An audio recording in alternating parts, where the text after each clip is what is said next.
नमस्कार, यो AB news खबरको संकेत हो। तपाईं अहिले एबी न्यूज एट 2 मा हुनुहुन्छ। म एलिजा लामिछाने। प्रारम्भमा मूल खबर। मूर्ति सेलाउँदा भएको विवादपछि सर्लाहीको मलङ्गवामा अनिश्चितकालीन कर्फ्यू। बाँकेको सुधार गृहमा झडप हुँदा एक बालकको मृत्यु, 10 जना घाइते। प्रधानमन्त्री दाहालद्वारा राष्ट्रसङ्घीय महासभालाई सम्बोधन। मानव अधिकार उल्लङ्घनका दोषीलाई उन्मुक्ति नदिने प्रतिबद्धता। Amnesty for the serious violation of human rights. प्रधानमन्त्री दाहाल आज न्युयोर्कबाट छिमेकी मुलुक चीनको भ्रमणमा जाँदै राष्ट्रपति सी लगायतसँग द्विपक्षीय भेटवार्ता गर्ने।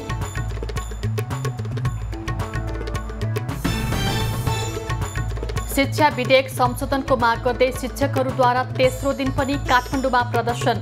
आजको वार्तामा सहमति जुट्ने सरकारको विश्वास।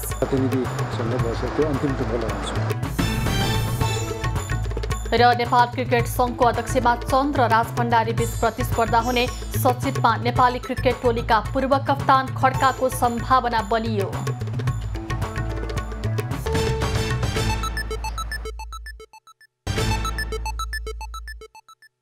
अब खबरको सिलसिला प्रारम्भ गरौं। सर्लाहीको मलङ्गवामा कर्फ्यू सम्बन्धी प्रसङ्गबाट।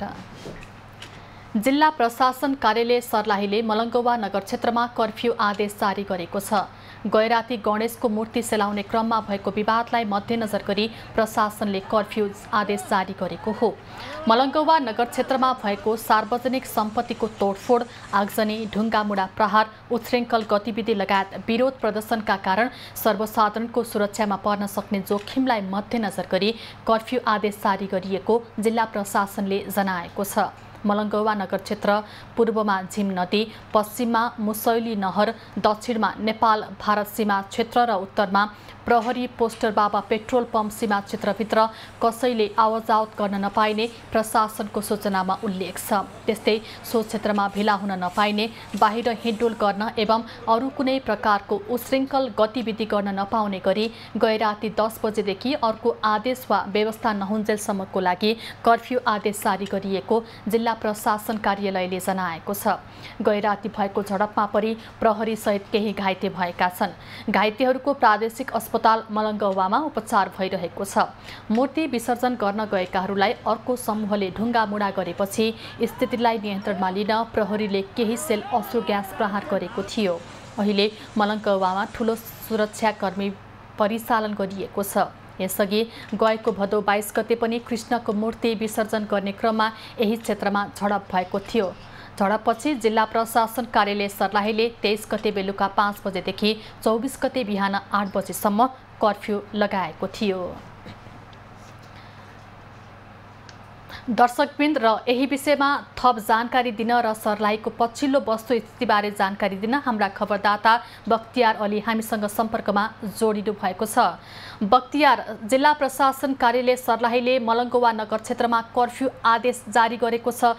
के छ त्यहाँको वस्तुस्थिति, कस्तो छ अहिले, जानकारी गराउनुहोस्।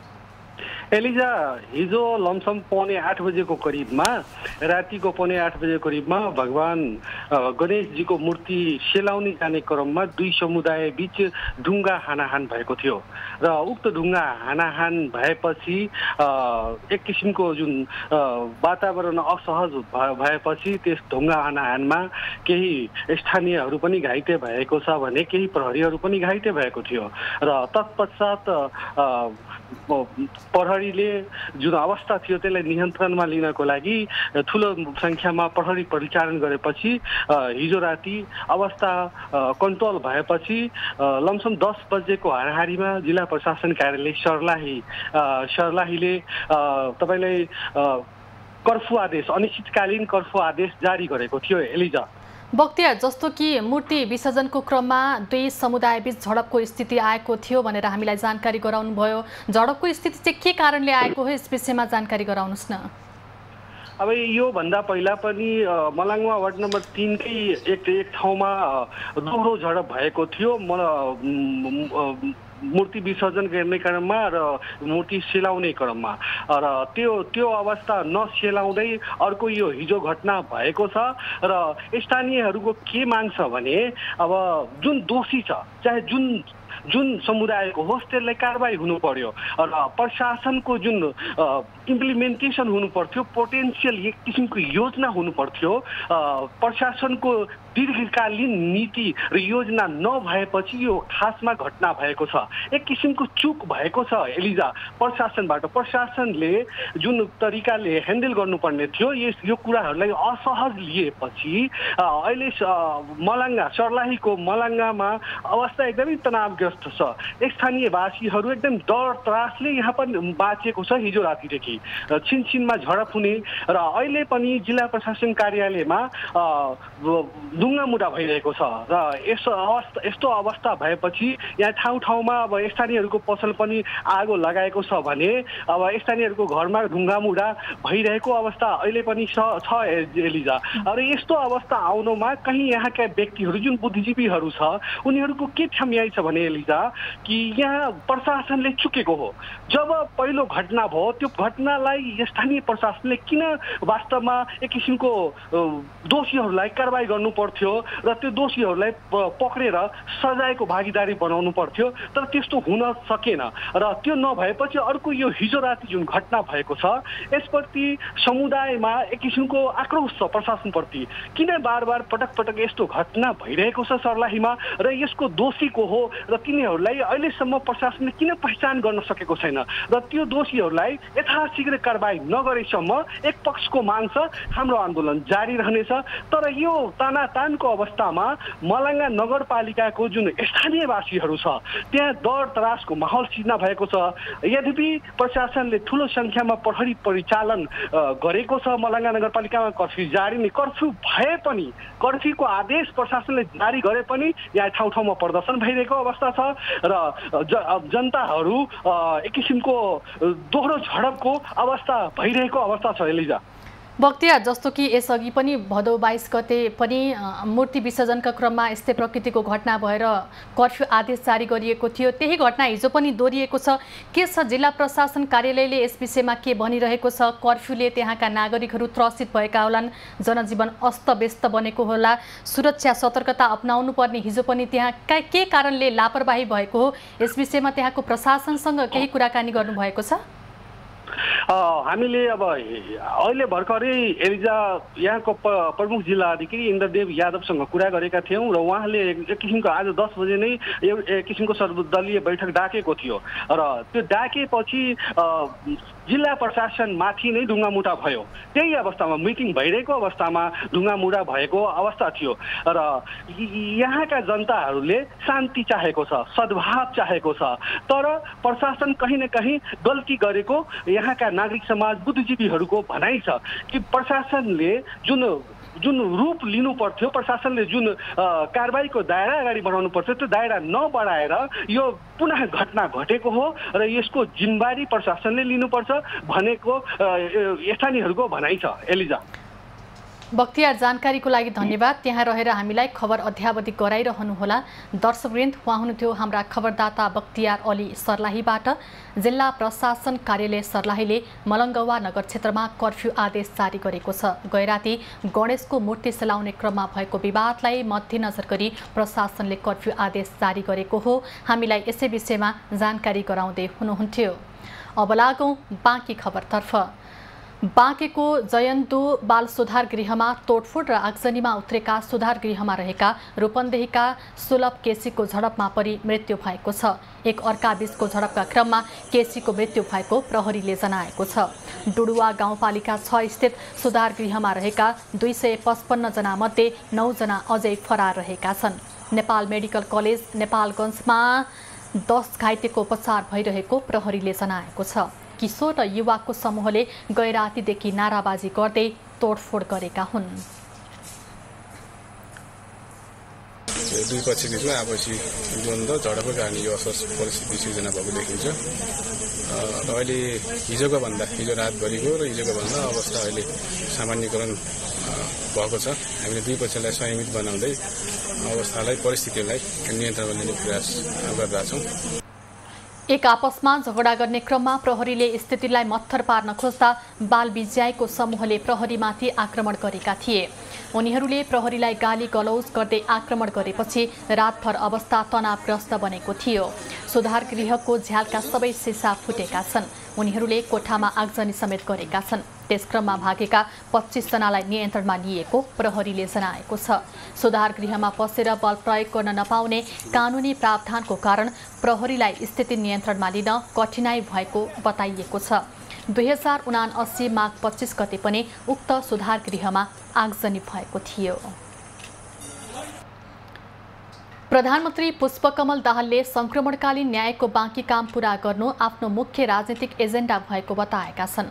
आज संयुक्त राष्ट्रसङ्घको महासभालाई सम्बोधन गर्दै उनले प्रधानमन्त्री तथा बृहत शान्ति सम्झौताको हस्ताक्षरकर्ताको हैसियतमा आफूले प्रमुख सरोकारवाला बीचको खाडल पूरा गर्न र सहमति निर्माण गर्न गम्भीर प्रयास गरिरहेको बताएका हुन्। प्रधानमन्त्री दाहालले पीडितका सरोकारलाई सम्बोधन गर्न शान्ति, न्याय र परिपूरण बीचको सही सन्तुलन कायम गर्न र संक्रमणकालीन न्याय प्रक्रियालाई व्यापक रूपमा समाजको स्वामित्वमा राख्न संसदमा संक्रमणकालीन न्याय सम्बन्धी संशोधन विधेयक पेश गरिएको पनि जानकारी। An amendment bill related to the transitional justice has been tabled at the federal parliament to address the concern of the victims, strike a right balance between peace, justice and reparation, and to make the transitional justice process broadly owned by our society. The proposed bill evolved through a wider consultative process, taking a victim-centric approach and recognize a reparation as victims' right. In the process, there will be no blanket amnesty for the serious violation of human rights. The ultimate objective is to establish an enduring peace in the country and foster harmony in society through peace, justice, and reconciliation.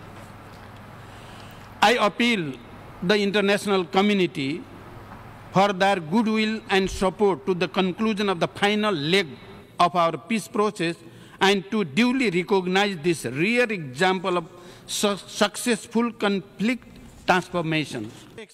प्रधानमन्त्री दाहालले मानव अधिकारको गम्भीर उल्लङ्घनका घटनामा संलग्नलाई कुनै माफी नहुने बताए। उनले अहिले भू राजनीतिक प्रतिस्पर्धा, शक्ति ध्रुवीकरण र आर्थिक राष्ट्रवादको पुनरुत्थानको कारण विश्व शान्ति र सुरक्षाको रक्षा संयुक्त राष्ट्रसङ्घको बडापत्रकको प्रमुख लक्ष्यमाथि नै गम्भीर असर परेको बताए। प्रधानमन्त्री दाहालले दिगो विकासका लक्ष्य SDG को वित्त पोषणका लागि वार्षिक 500 अर्ब अमेरिकी डलर वृद्धि गर्न महासचिव एन्टोनियो गुटेरसले गरेको आह्वानलाई नेपालले स्वागत गर्ने पनि बताए। उनले जलवायु परिवर्तनको बारेमा कुरा राख्ने क्रममा नेपाल जस्ता जलवायु जोखिममा रहेका हिमाली मुलुकले जलवायु परिवर्तनको चरम पीडा भोग्दै आएको विषय पनि उल्लेख गरे। प्रधानमन्त्री दाहालले देशभित्र र देश-देशबीचको द्वन्द्व बढ्दै गएको कुरा निकै दुःखद रहेको टिप्पणी पनि गरे। नेपालले आतंकवादको सबै रूप र अभिव्यक्तिको निन्दा गर्ने उनको भनाइ छ। प्रधानमन्त्री दाहालले नेपालको राजनीतिक गतिले स्थिर आकार लिएकाले अब सरकारको ध्यान आर्थिक रूपान्तरणको एजेन्डामा रहेको पनि बताए। सरकार विकासको कामलाई तीव्रता दिन र सुशासन सुनिश्चित गर्न आफ्नो सम्पूर्ण शक्ति र स्रोत परिचालनमा केन्द्रित रहेको उनको भनाइ छ। संयुक्त राष्ट्रसङ्घीय 78औं महासभामा सहभागी भएका प्रधानमन्त्री पुष्पकमल दाहालले अमेरिकी राष्ट्रपति जो बाइडेनसँग साइडलाइन वार्ता गरेका छन्। अमेरिकाको न्युयोर्कमा भएको साइडलाइन भेटघाटपछि प्रधानमन्त्री दाहालको सचिवालयले उनीहरू बीचको सामूहिक तस्बिर सार्वजनिक गरेको छ। तस्बिरमा अमेरिकी प्रथम महिला जिल ट्यार्सी जाबोक्स बाइडेन देखिएकी छिन्। प्रधानमन्त्री दाहालसँगै तस्बिरमा उनकी छोरी गङ्गा दाहाल पनि देखिएकी छिन्। भेटमा अमेरिका र नेपालको सम्बन्ध तथा आपसी हितबारे कुराकानी भएको प्रधानमन्त्रीको सचिवालयले जनाएको छ। भेटपछि प्रधानमन्त्री दाहालले सामाजिक सञ्जालमा तस्बिर सार्वजनिक गर्दै अमेरिकी राष्ट्रपति बाइडेनलाई न्यानो स्वागत तथा आतिथ्यताको लागि अपार तथा धन्यवाद व्यक्त गरेका छन्। दाहाल र विश्व स्वास्थ्य संगठन WHO का महानिर्देशक टेड्रोस अधानम ग्रेबियस पनि भेटवार्ता भएको छ। भेटमा नेपाल र विश्व स्वास्थ्य संगठन बीचमा हुँदै आएका आपसी सहयोगका विविध क्षेत्रबारे छलफल हुनुका साथै जनस्वास्थ्यका विभिन्न विषयमा अझ प्रभावकारी सहकार्य गर्ने समझदारी बनेको प्रधानमन्त्रीको सचिवालयले जनाएको छ। प्रधानमन्त्री पुष्पकमल दाहाल आज न्युयोर्कबाट सिधै चीन जाँदैछन्। चीनका समकक्षी ली क्वानको निमन्त्रणामा उनी हाङजाओ जान लागेका हुन्।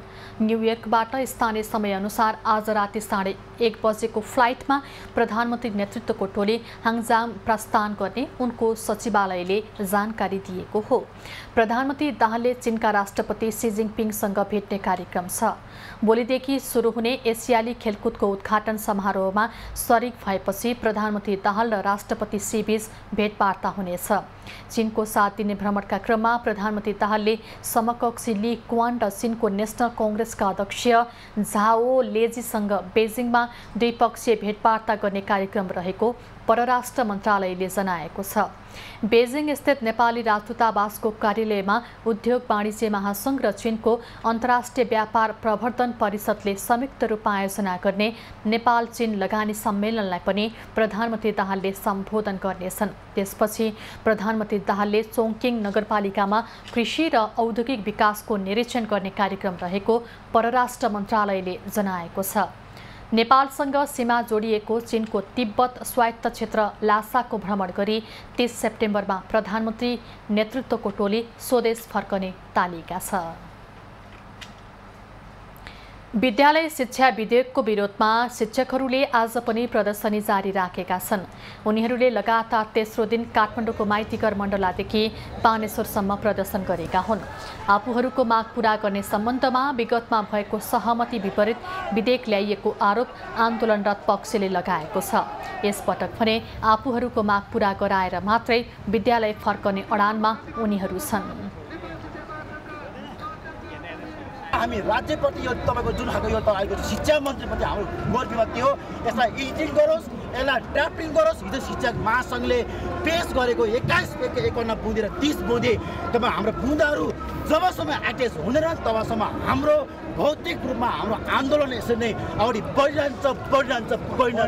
यहाँ मात्रै विद्यार्थीको भविष्य होइन, नेपालमा ठप्प बनाइएको र संसद सचिवालय 77 दिन बन्द गरेर यहाँका सांसदहरूले भत्ता बुझेर गएका छन् हैन। जसले नीति निर्माण गर्ने तहमा बसेका छन् तिनले हामी त विद्यालयमा शिक्षकहरूको माग हकितको निम्ति माग नेपालको सार्वजनिक शिक्षाको हितको निम्ति आन्दोलन गरेका छौँ। जहाँसम्म लाग्छ विद्यार्थीलाई परेको जुन मर्का छ त्यो शिक्षक एकदम सचेत छ, शिक्षकले त्यसलाई चाहिँ क्षतिपूर्ति दिन्छ। खास गरी नेपाल शिक्षक महासंघसँग शिक्षा मन्त्रालय र शिक्षा विभागका प्रतिनिधिहरूसँग हामीले पटक पटक चाहिँ आफ्नो मागहरूको आफ्नो 30 बुँदे र 51 बुँदे मागहरूको बारेमा जानकारी गराउँदा शिक्षकको आन्दोलनको कारण आज पनि काठमाडौँ उपत्यकाको ट्राफिक व्यवस्थापन अस्तव्यस्त भएको छ। माइतीघर मण्डला र नयाँ बानेश्वर रोड हुँदै चल्ने गाडीलाई विभिन्न ठाउँबाट डाइभर्सन गरिएको छ।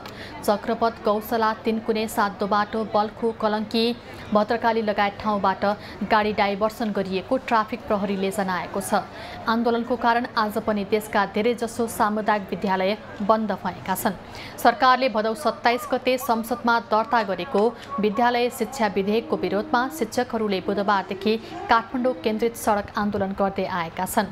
शिक्षकले राहत साबिक उच्च माध्यमिक शिक्षा परिषद अन्तर्गत अस्थायी तथा करार सेवाका कार्यरत शिक्षण सिकाइ अनुदान, विशेष शिक्षा, प्राविधिक धार लगायतका शिक्षकका समस्यालाई आन्तरिक प्रतिस्पर्धा मार्फत समाधान गर्नुपर्ने माग राखेका छन्।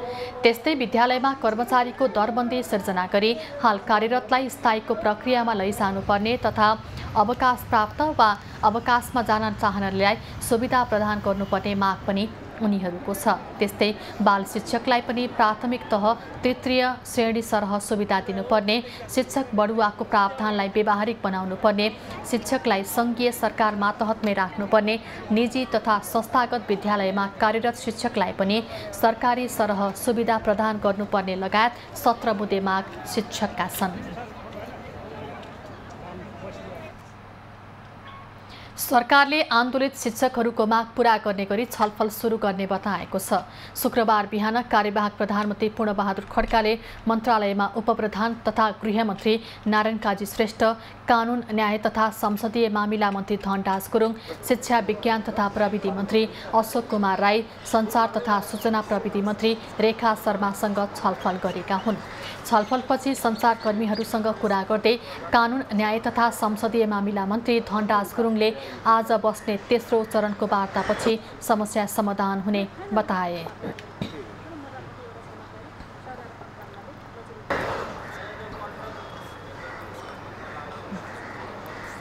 हिजो राति सहमति नजिकमा शिक्षक साथीहरूको प्रतिनिधिसँग पुगेका थिए।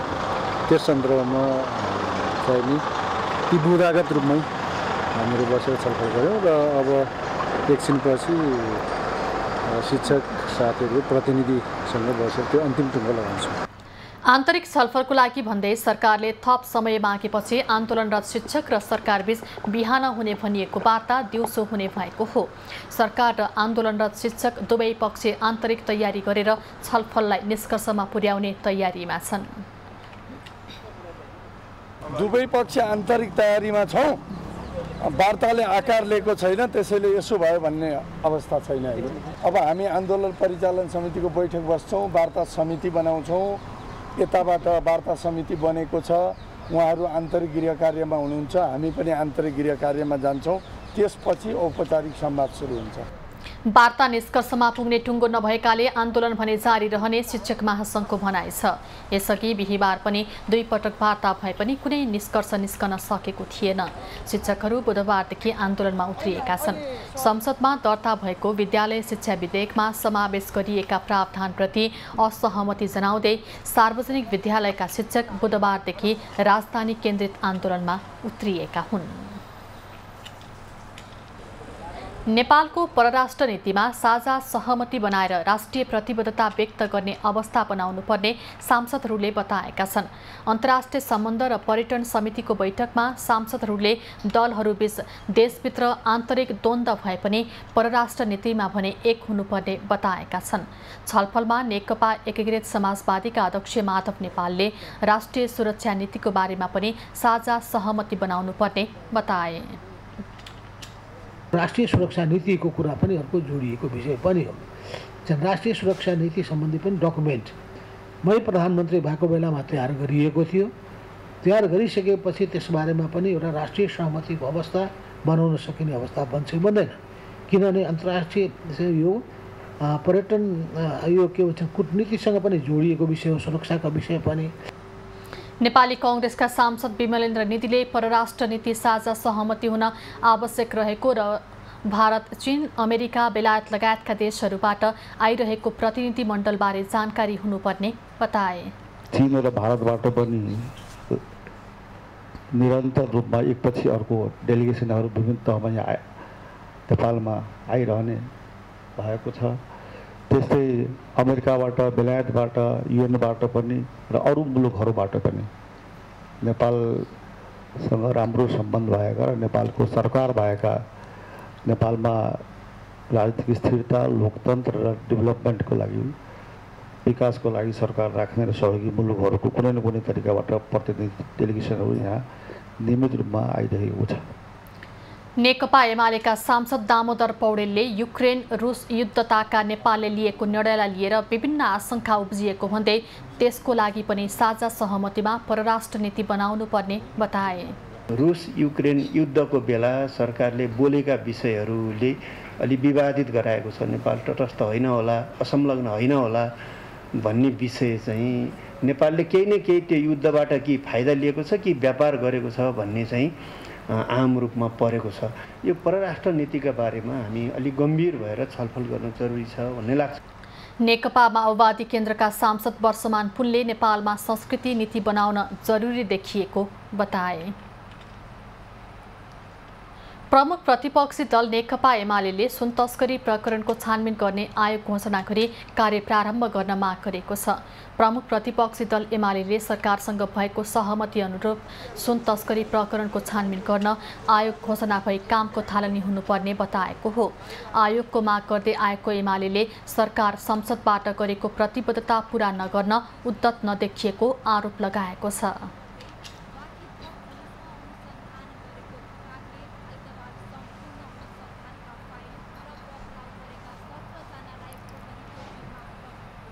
उच्च स्तरीय छानबिन समिति त्यो 5 गते घोषणा हुनेछ। यदि घोषणा गरेन भने सरकार छल कपटमा प्रतिपक्षीलाई अनावश्यक हिसाबले गलाउने र संसदबाट गरेको कमिटमेन्टलाई पुरा नगर्ने यसतर्फ लानका लागि सरकार उद्यत छ र सुन तस्करहरूलाई कुनै न कुनै रूपबाट प्रोटेक्सन गर्न बचाउन सरकार लागिरहेको छ भन्ने कुरा त्यसले प्रमाणित हुन्छ।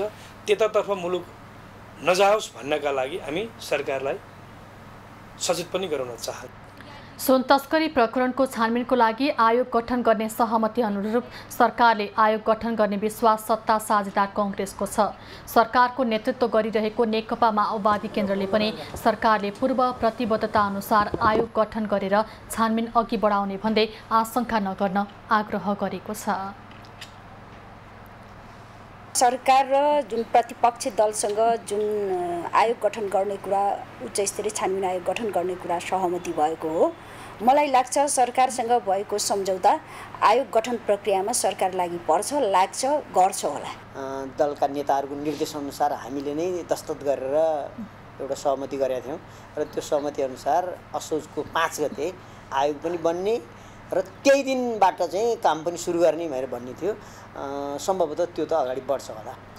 आयोग गठन भएर कार्य प्रारम्भ नभए सरकार सुन तस्करलाई बचाउनको लागि परेको प्रमाणित हुने प्रतिपक्षी एमालेको भनाइ छ। गत भदौ 6 गते संसदमा प्रतिनिधित्व गर्ने राजनीतिक दलहरूका बीचमा सुन तस्करीबारे छानबिन गर्न जाँचबुझ आयोग ऐन 2026 बमोजिम असोज 5 गते नेपाल सरकारले आयोग गठन गरी सोही दिनदेखि कार्य प्रारम्भ गर्ने सहमति भएको थियो। नेपाली कांग्रेस केन्द्रीय कार्य समितिको बैठक आज पनि जारी छ। आजको बैठकमा हिजो धारणा नराखेका केन्द्रीय सदस्यहरूले आफ्नो धारणा राखिरहेका छन्। हिजोको बैठकमा नेपाली कांग्रेसको महासमिति बैठक मङ्सिर 13, 14 र 15 गते काठमाडौँमा गर्ने प्रस्ताव गरिएको छ। बैठकमा अहिलेसम्म भए गरेका कामबारे महामन्त्री गगन थापाले समीक्षात्मक प्रतिवेदन प्रस्तुत गरेका थिए भने कार्यवाहक प्रधानमन्त्री र पार्टीका उपसभापति पूर्णबहादुर खड्काले सरकारको काम कारबाहीबारे जानकारी गराएका थिए।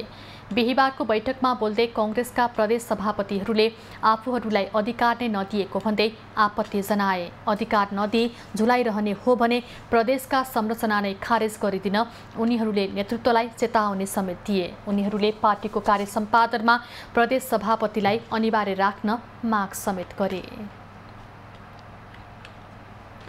पूर्व मन्त्री खेमराज भट्ट मायालुको निधन भएको छ। काठमाडौँको वीर अस्पतालमा क्यान्सर रोगको उपचार गराइरहेका पुराना नेता भट्टको गैराती 10:30 बजे निधन भएको हो। उनले गणतन्त्र नेपालको लक्ष्य राखेर 2042 साल असारमा नारायणहिटी राजदरबार र सिंहदरबार अगाडि बम विस्फोट गराएका थिए। उनी 2056 सालको आम निर्वाचनमा बर्दियाबाट नेपाली कांग्रेसको तर्फबाट प्रतिनिधि सभामा निर्वाचित भएर सामान्य प्रशासन मन्त्री बनेका थिए। उनी पञ्चायती व्यवस्था विरोधी आन्दोलनका क्रममा पटक पटक जेल समेत परेका थिए। पछिल्लो समय माओवादी केन्द्रमा प्रवेश गरेका उनी माओवादीको केन्द्रीय सल्लाहकार थिए। खबरको सिलसिला अझै जारी छ, हामी सँगै रहनुहोला। प्रधानमन्त्री दाहाल आज न्युयोर्कबाट छिमेकी मुलुक चीनको भ्रमणमा जाँदै राष्ट्रपति सी लगायतसँग द्विपक्षीय भेटवार्ता गर्ने।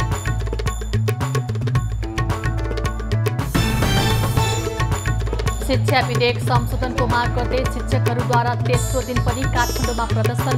आजको वार्तामा सहमति जुट्ने सरकारको विश्वास। प्रतिनिधिसँग बसेको अन्तिम टुङ्गो लगाउँछु।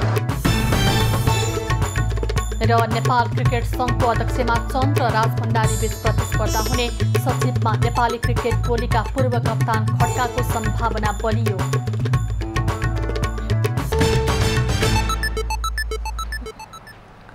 अब बाँकी खबर। अर्घाखाँचीको नेवार समुदायमा प्रचलित ऐतिहासिक एवं मौलिक भैरवनाच गैरातीदेखि सुरु भएको छ। भूमिका स्थान नगरपालिका 8 को हटिया बजारमा सुरु भएको यो नाच हेर्न हजारौं दर्शकको उपस्थिति रहेको थियो। लोकोन्मुख मानिएको भैरवनाच अन्य समुदाय बीचमा पनि लोकप्रिय छ। भैरवनाच 7 पटकसम्म नाचिन्छ। भैरवको स्वरूपमा हुने यस नाचका नर्तकलाई भगवानको प्रतीकका रूपमा पूजा गरिन्छ। पुरुष नर्तकले महिलाको भेषमा श्रृङ्गार गरेको हुन्छन्। यसको स्पष्ट स्वरूप नखुले पनि भैरवनाचको अभिन्न अङ्गका रूपमा रहँदै आएको छ। 3वटै भैरव आफ्नो भूमिका अनुसार रङमा श्रृङ्गार गरी भगवानको विशाल आकृति निर्माण गरी लात्तेबाज भैरवनाच संरक्षण समितिले जनाएको छ। धार्मिक आस्थासँगै रोचक मानिए पनि नयाँ पुस्ताको चासो घट्दै जाँदा यो नाच लोप हुने स्थितिमा पुगेको छ। अर्घाखाँचीभित्र मात्र नभई गोल्मे, प्युठान, पाल्पा, कपिलवस्तु, रूपन्देही लगायत जिल्लामा पनि यो नाच लोकप्रिय मानिन्छ। हुम्लाको अदानचोली गाउँपालिकाको गल्फागाड खोलामा वर्षासँगै आएको बाढीले ठूलो जनधनको क्षति गराएको छ। ठूलो वर्षापछिको बाढी बस्ती, खेतीयोग्य जमिन र लघु जलविद्युत आयोजनामा पसेर क्षति पुर्याएको हो। अदानचोली गाउँपालिका 3 मा रहेको काठे सेरा खोलाले बगाएर स्थानीय रवि भियाल बेपत्ता भएका छन्। बाढीले छहराखेल जलविद्युत आयोजनाको पावर हाउस भवन पूर्ण रूपमा क्षतिग्रस्त भएको छ। आयोजनाको करिब 200 मिटर क्षेत्रको पाइप समेत बाढीले बगाएको छ। अदानचोली वडा नम्बर 2 देखि 5 सम्मका 100 भन्दा धेरैको धान खेत बाढीले नष्ट गरेको छ। विभिन्न सिँचाइ खानेपानीको आयोजनासँगै पशु चौपाया र फलफुल नर्सरी समेत बगाएको छ। बाढीले गल्फागाड, थपाली, फडेरा, जेउला, अदानचोली 3 को छहराखेत, चाफा, ढकानी कुना, अदानचोली 4 को कुकुर फाल्ना, वित्त खोला, अदानचोली 5 को सिस्ने खोला क्षेत्रको धान खेत बगाएको हो। बाढीबाट गल्फागाड श्रीनगर सडक खण्ड समेत पूर्ण रूपमा अवरुद्ध बनेको छ। बुढामाडो महादेव मन्दिर लिस्याको पनि बाढीले बगाएको छ। सर्केगाड अन्तर्गत उनापानीको गुसमा बाढी आउँदा 3 घरसहित विद्यालय भवनमा क्षति पुगेको छ। बाढीले देवकोटा आधारभूत विद्यालयको भवनसँगै 3 जना स्थानीयको घर भत्काएको हो। सो ठाउँमा 7 काटे पुल, 9 पानी घट्ट र खानेपानीका मुहान पनि बाढीले नष्ट पारेको छ। सर्केगाड गाउँपालिकाकै मुन्डी दुल्लीको सिँचाइको लाइन, नगाड जेलु सिँचाइ लाइन, नगाड खोलामा भर्खरै लगाइएको कलमोट 30 रोपनी खेत सहितका धान बालीमा समेत क्षति पुगेको छ। सुनकोशी मरी डाइभर्सनमा लक्ष्यभन्दा बढी निर्माणको कार्य हुँदै गएपछि ठेकेदारलाई दिनुपर्ने भुक्तानी भने बढ्ने भएको छ। सिन्धुलीमा निर्माणाधीन आयोजनाको सुरुङ चिनिया कम्पनी कोवेक र बाँध निर्माण पटेल रमण जेबीले गरिरहेको छ। नेपाल सरकारले अघि सारेको राष्ट्रिय गौरवको आयोजना अर्थात् यो रणनैतिक रूपान्तरणकारी आयोजना सुनकोशी मरिन डाइभर्सन बहुद्देशीय आयोजनाको काम अहिले लक्ष्यभन्दा अगाडि बढेको देखिएको छ। ठेकेदार पक्षले गरेको कामको समयमा भुक्तानी दिन सक्यो भने यो आयोजना निर्माणको कामले तीव्रता पाउनेछ र यो आयोजनाको काम छिटोभन्दा छिटो सम्पन्न गर्नको निम्ति पनि सहयोग पुर्याउने देखिएको छ। बजेटको जहाँसम्म सवाल छ त्यसमा हामीले बिल जुन पेश गरे त्यसको असारमा शान्त लाग्नुभन्दा पहिले त्यो बजेटको कमी भएर त्यो बिल पनि टाइमली आएन। त्यसपछि बिल पछि हाम्रो 15-20 दिन पहिले त दिएछ। तर अब त्यस्तो समस्या नहोला जस्तो लागिरहेछ।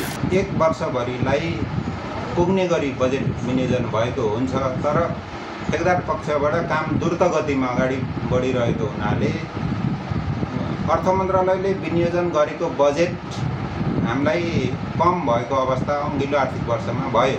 राष्ट्रिय गौरवको आयोजनालाई विभिन्न वेबाट बजेटको कन्स्टेन्ट हुन नदिने प्रतिबद्धता लगायत त्यो किसिमको सपोर्ट कन्सर्न निकायहरूबाट भएको छ। गत वर्ष पनि त्यही रूपमा हामीले समाधान गर्दै गयौँ भने यो वर्ष पनि इभन बजेटरी समस्याहरू पनि छन्। राष्ट्रिय गौरवको आयोजना हो, सबैतिरबाट यो प्रतिबद्धता पनि जनाइएको छ। बजेटरी कन्स्टेन्ट हुँदैन, त्यो रूपमा हामीहरू काम गरिरहेछौँ।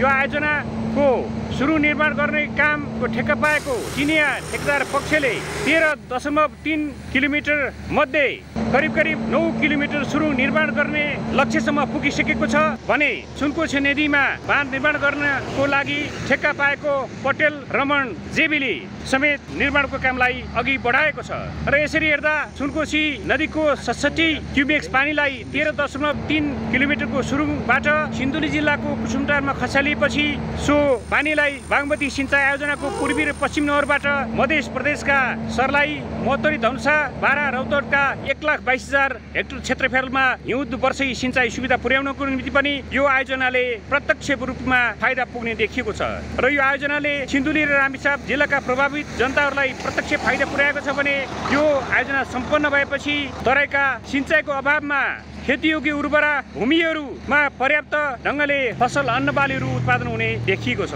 एबी न्यूज खबरका लागि शङ्कर कार्की, कुसुमटार, सिन्धुली। आफ्नै मौलिक कला संस्कृतिको धनी देश नेपालका कतिपय कला संस्कृतिहरू पुस्तान्तरण हुन नसक्दा लोप हुने अवस्थामा पुगेका छन्। धनकुटाको पाख्रीबासमा लोप हुने अवस्थामा पुगेका खैजडी, बालन, सङ्गिनी, सिगलोक जस्ता संस्कृति गान तथा पर्व संरक्षणमा नगरपालिकाले चासो देखाएको छ। पछिल्ला समयमा खैजडी भजन वालन पनि लोप हुने अवस्थामा पुगिरहेको तर्फ मध्यनजर गर्दै पाख्रीवासमा स्थानीयहरूले सूर्योदय वालन कीर्तन भजन समूह नै बनाएर संरक्षणमा जुटेका हुन्। धार्मिक कार्यक्रमहरू साथै महोत्सवहरू विगतमा खुब रुचाइने खैजडी भजन वालन लगायतको संरक्षण अभियान सुरु गरेर युवा पुस्तालाई समेत सहभागी गराउन थालिएको छ। पौराणिक लोक संस्कृति परम्पराको जगेर्ना गर्दै पुस्तान्तरणका लागि संस्था दर्ता गरेर अगाडि बढेको सूर्योदय वालन कीर्तन भजन समूहले जनाएको छ। यो संस्था दर्ता गर्नुको उद्देश्य चाहिँ पौराणिक लोक संस्कृतिहरू हाम्रो नेपालीहरूको लोप भएर गएको हुँदा यसलाई फेरि संरक्षण गर्नको लागि यो संस्था दर्ता गरेर ल्याएका हुन्। आधुनिकतासँगै युवा पुस्ताको ध्यान खैजडी भजन संरक्षणमा नजाँदा लोप हुँदै गएको थियो। युवा पुस्ताको व्यवस्था र पुरानो पुस्ताले ध्यान नदिरहेको कारण खैजडी, भजन, कीर्तन, वालन, सङ्गिनी लोपन्मुख अवस्थामा पुगेकाले त्यसलाई जोगाउन युवा पुस्ता अघि सरेका हुन्। अहिले खैजडी, भजन, कीर्तन, वालनहरूको संरक्षण गर्ने र प्रबन्धन गर्ने एउटा अभियानकै रूपमा चलेको छ। यहाँ एउटा समुदायले एउटा संस्था पनि निर्माण गरेको छ र हाम्रो पुर्खाहरूले गरेको जुन एउटा निर्माण गरेको संस्कृति छ, उहाँहरूको जुन योगदान छ, त्यो योगदानलाई चाहिँ अहिलेको पुस्ताले संरक्षण गर्नुपर्छ। महिलाहरू पनि धर्म संस्कृति जोगाउनका लागि अघि सरेका छन्। उनीहरूले पनि संस्कृति र परम्परा जोगाउने कार्यक्रममा आफ्नो ठाउँबाट सहयोग गरिरहेका छन्। यहाँ चाहिँ भजन कीर्तन गाएर आउँदा एकदमै आनन्द हुन्छ। एउटा धर्मलाई चाहिँ लिएर आउँदा हामी त्यहाँ भएका तनावहरू, परिवारमा भएका तनावहरूलाई, समाजमा भएका तनावहरूलाई चाहिँ यहाँ आएर हामी मन्दिरमा आएर या त कसैको घरमा आएर हामीले भजन गाउँदाखेरि एकदमै आनन्द फिल हुन्छ र हामीले धेरै मनोरञ्जन लिइरहेका हुन्छौँ। यहाँबाट हामीले एउटा संस्कृतिलाई जोगाइरहेका हुन्छौँ। विवाह, व्रतबन्ध जस्ता शुभ कार्य होस् या त पूजापाठ लगायतका धार्मिक कार्यक्रमहरूमा समेत पहिले खैजडी भजन, वालन, सङ्गिनी गाउने तथा नाच्ने गरिन्थ्यो। तर पछिल्लो समयमा लोप हुने अवस्थामा पुगिरहेका कारण संरक्षणका लागि अहिले गाउँघरमा हुने सबै प्रकारको धार्मिक कार्यक्रम तथा शुभ कार्यहरूमा खैजडी भजन गाउन थालिएको छ। अबको पालो एबी न्यूज एट बिजनेस।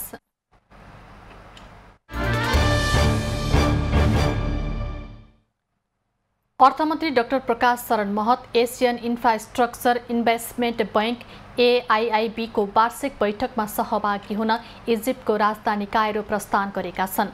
उनले AIIB को गभर्नरको हैसियतमा बैठकमा सहभागिता जनाउनेछन्।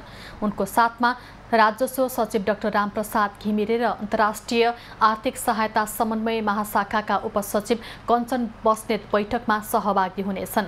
बैठकमा दिगो सीमापार विकासको लागि उत्तरदायी विश्वव्यापी शासन सुनिश्चितताको लागि लगानी जुटाउने, उदयमान बजारहरूमा दिगो पूर्वाधारका लागि निजी इक्विटी जुटाउने विषयमा छलफल हुनेछ। त्यसैगरी हरित र प्रविधि सक्षम पूर्वाधारमा स्टार्टअपहरूको लागि भेन्चर क्यापिटल सोकेसको विकास गर्ने, जलवायु चुनौतीको सामना गर्न जलवायु वित्तको लागि स्रोतहरूको परिचालन गर्ने लगायतका विषयहरूमा पनि छलफल हुने जनाइएको छ। नेपाल राष्ट्र बैंकले आज 10 अर्बको 5 वर्ष अवधिको विकास ऋण पत्र खुलाउने भएको छ। 5 वर्ष अवधिको विकास ऋण पत्र 2085 बोल कबोलको प्रक्रियाबाट निष्कासन गर्न लागि राष्ट्र बैंकले जनाएको छ। बैंक तथा वित्तीय संस्था, गैर बैंक वित्तीय संस्था, बीमा कम्पनी, संगठित संस्था तथा सर्वसाधारण नागरिकले त्यो विकास ऋण पत्र खरिद गर्न पाउनेछन्। यो ऋण पत्र धितो राखी बैंक तथा वित्तीय संस्थाबाट कर्जा लिन समेत पाइनेछ। यही असोज 5 गते मध्याह्न 12:30 बजेसम्म बोल कबल हुने ऋण पत्र असोज 7 गते निष्कासन हुनेछ। 5 वर्ष अवधिको यो ऋण पत्रको सामा भुक्तानी 2085 असोज 7 गते हुनेछ। बोलवालाले कबल गरेको ब्याजदरलाई सानोदेखि ठूलो क्रममा मिलाएर राखी बाँडफाँड गरिने रकमसम्ममा कायम भएको कट अफ ब्याजदरलाई एकल ब्याजदर कायम गरी सो ब्याजदर र सो ब्याजदर भन्दा तलका सबै बोलवालाहरूलाई सोही एकल ब्याजदरमा ऋण पत्र उपलब्ध गराइनेछ। घटीमा 50,000 र बढीमा कुल निष्कासित रकमको सीमामा नबढाई 50,000 रुपैयाँले भाग गर्दा निशेष भाग जाने अङ्कमा खरिद गर्न पाइने राष्ट्र बैंकले जनाएको छ। प्रतिस्पर्धी र अप्रतिस्पर्धी बोलवालाहरूलाई क्रमशः निष्कासित रकमको 50% र 15% अर्थात् 8 अर्ब 50 करोड र 1 अर्ब 50 करोड रुपैयाँ छुट्याइएको छ। अप्रतिस्पर्धी बोलवालाहरूलाई छुट्याइएको रकमको लागि पूरा बोल प्राप्त नभएमा बाँकी हुन आउने रकम प्रतिस्पर्धी बोलवालाहरूलाई बिक्री गरिने राष्ट्र बैंकले जनाएको छ। यस ऋण पत्रको दोस्रो बजार कारोबार नेपाल स्टक एक्सचेन्ज लिमिटेड मार्फत हुने जनाइएको छ। अबको पालो कृषि खबर।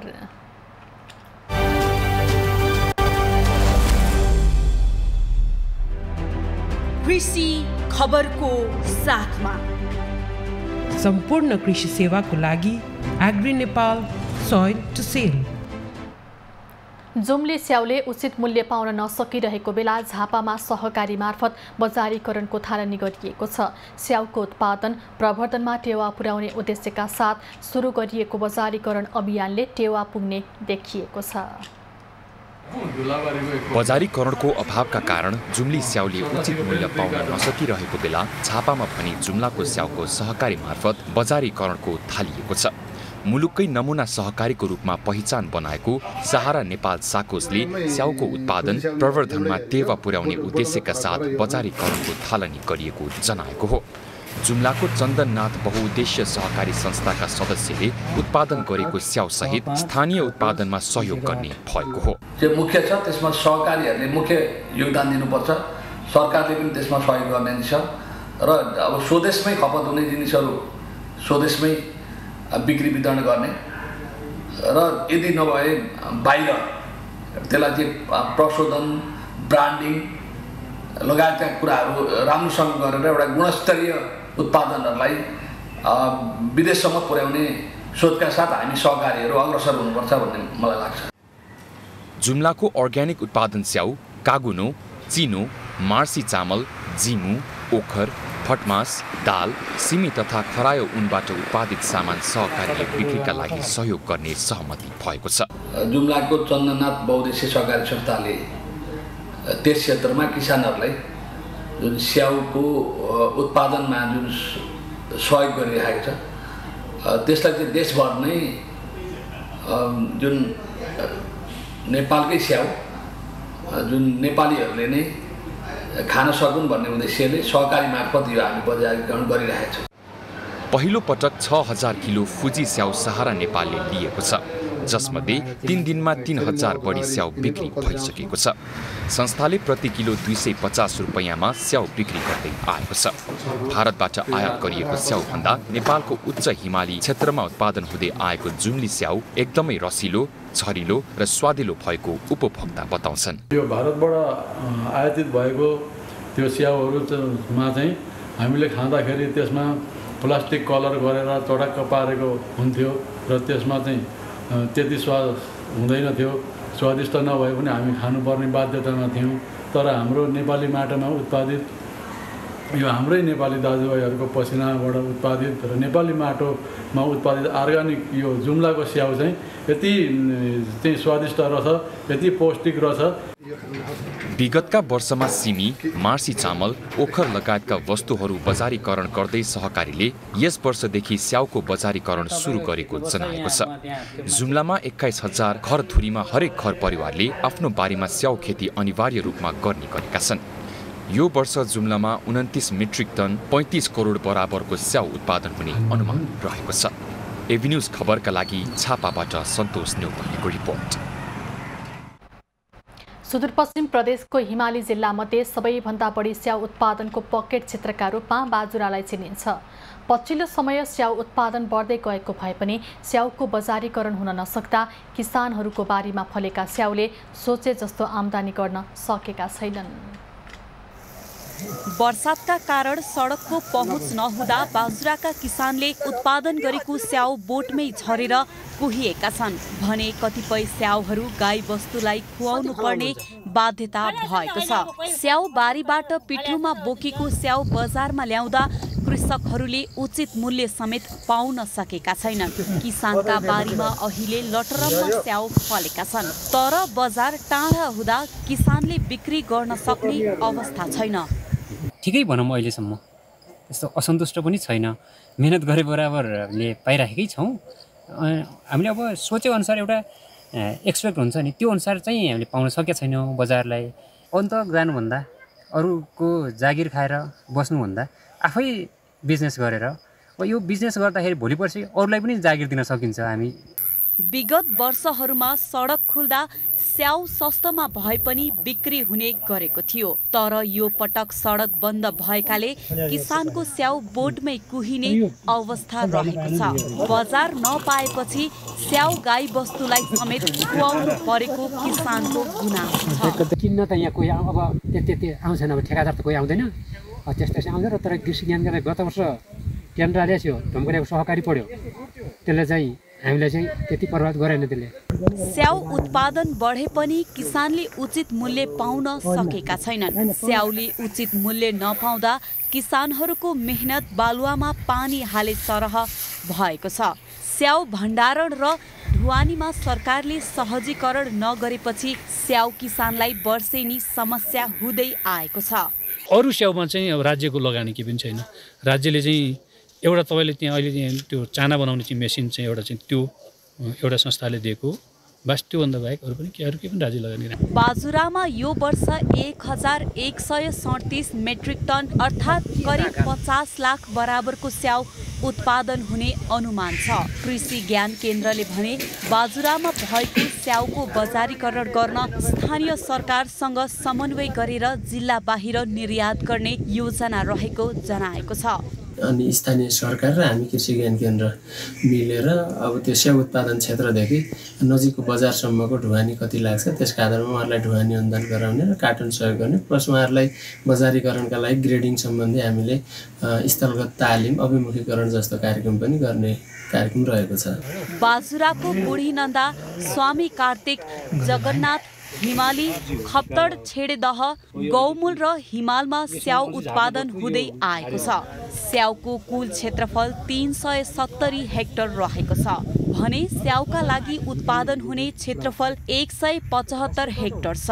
बाजुराको स्याउको माग धनगढी, नेपालगञ्ज, महेन्द्रनगर लगायतका सहरहरूमा व्यापक छ तर माग अनुसारको स्याउको खपत बढाउने योजना तीनै तहका सरकारसँग देखिँदैन। लक्ष्मीराज पाध्याय, बाजुरा।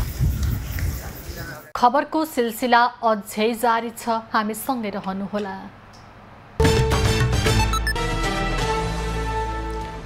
कार्यवाहक प्रधानमन्त्री तथा रक्षा मन्त्री पूर्णबहादुर खड्काले शिक्षकहरूसँगको वार्तालाई सकेसम्म आजै टुङ्गोमा पुर्याउन सरकारी वार्ता टोलीलाई आवश्यक सुझाव तथा निर्देशन दिएका छन्। रक्षा मन्त्रालयमा बोलाएर उनले सरकारी वार्ता टोलीका संयोजक उपप्रधानमन्त्री तथा गृहमन्त्री नारायण काजी श्रेष्ठ सहित सरोकारवालालाई निर्देशन दिएका हुन्। काठमाडौँको गैरी गाउँमा 4 जनाको हत्या गरेको अभियोगमा पक्राउ परेका बोल्न नसक्ने युवा सञ्जय भण्डारीले अनुसन्धानको क्रममा अरू पनि हत्याका घटना गरेको बताएका छन्। सिन्धुपाल्चोक 12 विषयका 23 वर्षीय सञ्जयले प्रहरीलाई बयान दिने क्रममा चाबहिल भत्केको पुल भाटपटिन लगायतका ठाउँमा युवती मारेको बयान दिएका हुन्।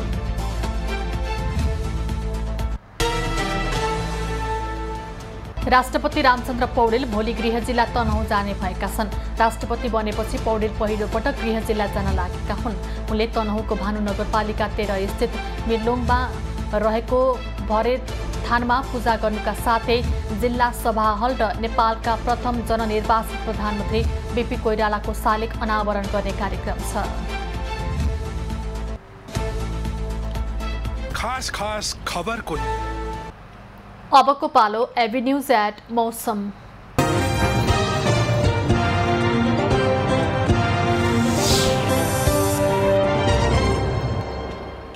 हाल कोशी कर्णाली र सुदूरपश्चिम प्रदेशका 1-2 स्थानहरूमा मेघगर्जन चट्याङ सहित हल्कादेखि मध्यम वर्षा भइरहेको छ।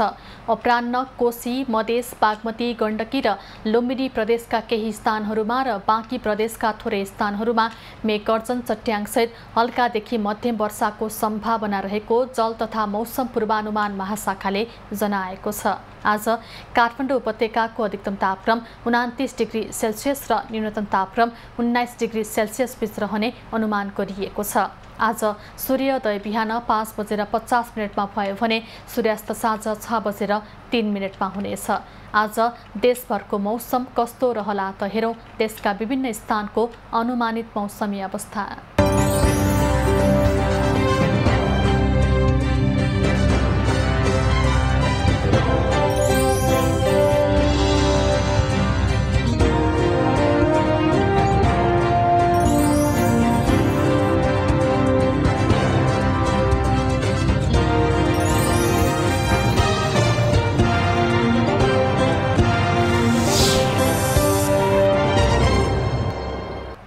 अहिलेलाई खबरको क्रम यति नै। एभिन्यूज खबरका यी सहित अन्य विस्तृत खबरको लागि www.avenews.tv लगइन गर्न सक्नुहुनेछ।